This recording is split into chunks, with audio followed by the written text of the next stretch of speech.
There was a little shoe repair shop on Maple Street. Tucked between a busy diner and a thrift store, it was easy to miss. The sign above the door was faded, the windows were always a little dusty, and the smell of leather and polish lingered in the air like an old song. Inside, an old man named Mr. Alvarez worked quietly. His hands were weathered, his glasses thick, and his back slightly hunched from years of bending over soles and stitching seams. Most people didn't know his first name. He was simply the Shoemaker. Every morning, he'd unlock the door, flip the open sign, and begin his work, resoling boots, patching heels, fixing zippers, polishing loafers until they shone like new. No music played, no fanfare. Just the steady rhythm of a man doing something he knew by heart. Most people passed by without noticing. But one day, a boy named Marcus did stop. Marcus was 12, with earbuds in his ears and a phone always in hand. He was waiting for his mom, who worked the early shift at the diner next door. Bored and curious, he stepped inside the shop and wrinkled his nose. "Smells weird in here," he said. Mr. Alvarez looked up and smiled kindly. "Smells like work." Marcus glanced around. Old shoes were stacked on the shelves. Some were barely holding together. "Why don't you do something else?" he asked, half joking. "Like something big. You're fixing old shoes. Doesn't seem like it's worth much." The old man chuckled softly and motioned for Marcus to come closer. "Let me show you something," he said. He held up a pair of worn-out work boots, scuffed, cracked, laces frayed. These came from a man who works construction. He walks 10 miles a day on concrete. These boots protect him, help him earn a paycheck, help him feed his family. He pulled out a woman's black heel with a broken strap.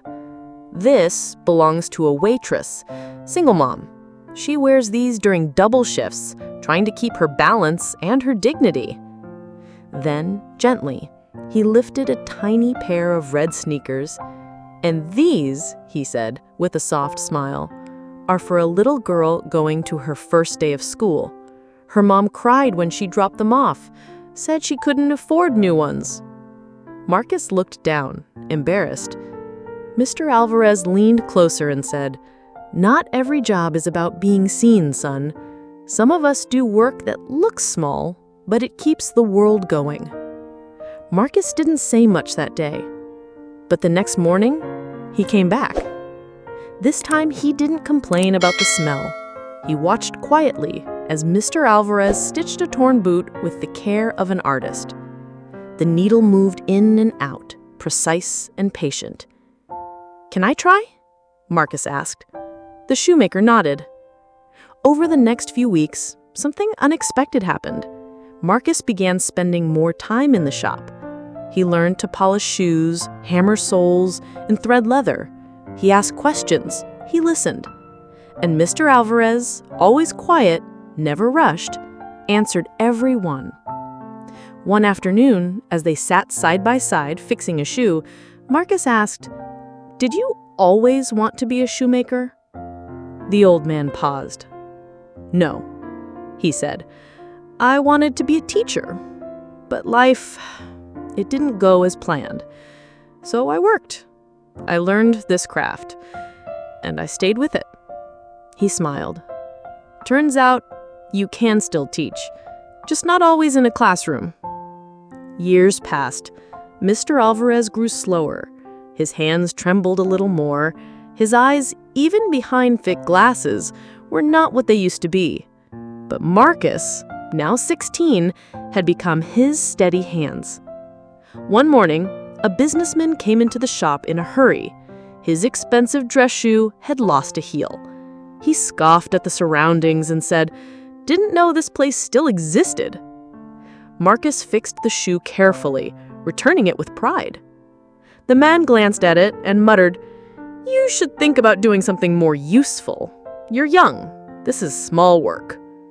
Marcus didn't flinch.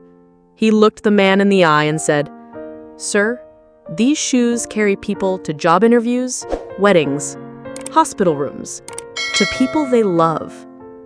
That doesn't feel small to me. The man paused, looked down, nodded, quietly, and left.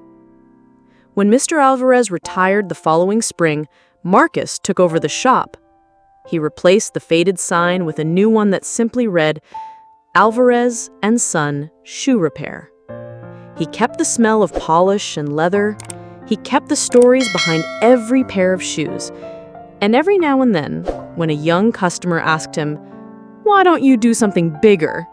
he would smile, hold up a pair of worn boots, and say, "Because what I do helps someone keep walking." And that's big enough.